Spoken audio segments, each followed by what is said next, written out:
जम्मू कश्मीर से 370 हटने के बाद के सालों में जिस तरह से सुरक्षा बलों ने घाटी में आतंकियों की कमर तोड़ी, उसके बाद से आतंकी संगठन लगातार बौखलाहट में रहे हैं।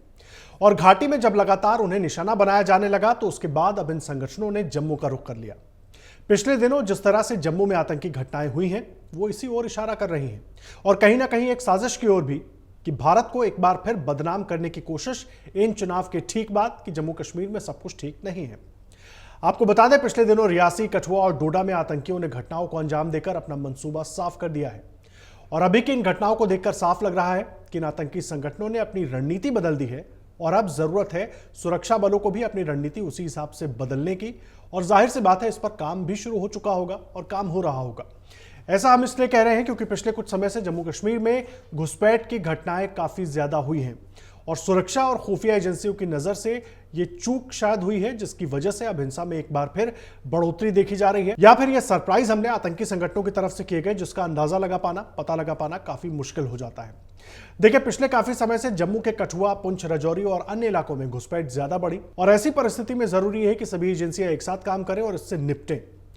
यह जरूरी इसलिए है क्योंकि 1990 के बाद पहली बार आतंकी एक बार फिर से अल्पसंख्यकों को निशाना बना रहे हैं। जम्मू में हुए हमलों के पीछे पाकिस्तान की एक सोची समझी साजिश है, जिसमें नई सरकार के शपथ ग्रहण के दिन पहला हमला रियासी में और उसके बाद अब G7 बैठक के बाद जम्मू कश्मीर को एक बार फिर से इंटरनेशनल लेवल पर दोबारा वापस लाने की कोशिश के तौर पर भी देखा जा सकता है। कश्मीर में सुरक्षा बलों से आतंकी अब नहीं लड़ पा रहे हैं और इसीलिए जम्मू में सॉफ्ट टारगेट पर हमला करने लगे, जिससे निपटने के लिए अब नई रणनीति की जरूरत है और सतर्कता के साथ इससे लड़ना भी जरूरी है।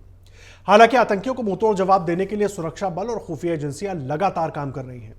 विदेश दौरे पर जाने से पहले पीएम मोदी ने गुरुवार को NSA अजीत डोभाल और अन्य अधिकारियों के साथ जम्मू कश्मीर के हालात का जायजा लिया। पीएम ने गृह मंत्री अमित शाह के साथ ही जम्मू कश्मीर के उपराज्यपाल मनोज सिन्हा से भी बात की। आपको बता दें, जिस दिन प्रधानमंत्री के तौर पर नरेंद्र मोदी तीसरी बार शपथ लेने वाले थे, उसके कुछ घंटे पहले ही आतंकियों ने रियासी में हमला किया था। आतंकवादियों ने रविवार शाम रियासी जिले में तिरात गांव के पास तीर्थयात्रियों से भरी बस पर फायरिंग की थी। शिवखोड़ी मंदिर से कटरा जा रही ये बस गहरी खाई में गिर गई थी। इस आतंकी हमले में 9 लोगों की मौत हो गई थी, 41 घायल हो गए थे। बस में उत्तर प्रदेश, राजस्थान और दिल्ली के तीर्थयात्री थे। कठुआ में पुलिस अधिकारियों की गाड़ियों पर आतंकियों ने फायरिंग की। कठुआ जिले के सैदा सुलग गांव में आतंकी गतिविधि की सूचना पर मंगलवार की रात जब सर्च ऑपरेशन शुरू किया गया, इस दौरान आतंकियों ने फायरिंग कर दी थी। इसमें 2 वरिष्ठ अधिकारियों को निशाना बनाने की नापाक कोशिश की गई। हालांकि दोनों अधिकारी वहां से सुरक्षित बच निकले। उनके वाहनों पर गोलियां लगी। डोडा में भद्रवाह पठानकोट मार्ग चौकी पर हमला हुआ। डोडा जिले में आपको बता दें, भद्रवाह पठानकोट मार्ग पर आतंकवादियों ने मंगलवार देर रात चौकी पर हमला किया था। इसमें राष्ट्रीय राइफल्स के 5 जवान और 1 SPO घायल हुआ था। इन हमलों को लेकर अधिकारियों का कहना है कि जम्मू कश्मीर में शांति के माहौल को बिगाड़ने की पाकिस्तान साजिश रच रहा है और कहीं ना कहीं साजिश भारत की छवि को विश्व पटल पर खराब करने की एक बार फिर से है। लेकिन भारत के सुरक्षा बल पूरी तरीके से मुस्तैद हैं और उनको मुंहतोड़ जवाब भी दिया जा रहा है। और जिस तरीके से आतंकी अपनी रणनीति बदलने की सोच रहे हैं, रणनीति बदल कर काम करने की सोच रहे हैं, जाहिर सी बात है सुरक्षा बल भी अपनी रणनीति को उसी हिसाब से बदल रहे हैं और उनको जवाब उन्हीं की भाषा में दिया भी जा रहा है।